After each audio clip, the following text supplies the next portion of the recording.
So I have a Trello board that I keep track of the doors for all the jobs that we have upcoming with Larson. And we created this board here that has all the jobs upcoming no matter how far out. It has all the information as to the job name, start date, PM, job number, etc. Each card has a checklist included inside of all the steps that I have that I do to create the door schedule. Like, for example, is the PM checklist received, shop drawings are done, takeout program is received, and then I have my process here to create the door schedule.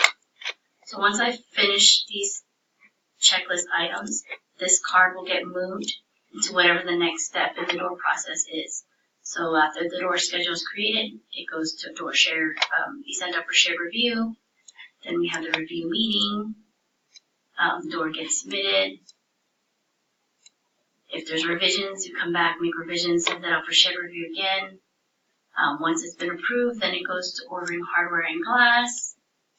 Then it gets sent out to the PM and for Watts to review one last time to make sure everything's correct. And then it would, technically I would archive it here, and then go put it onto my production board, which is what we review on the Friday meetings. But I found out instead of having to do that, I just click move, pick the board that's for the door production, put it in position 1, click move. And now I go to the other board for the door production, which is the one we check on Friday, planning meeting.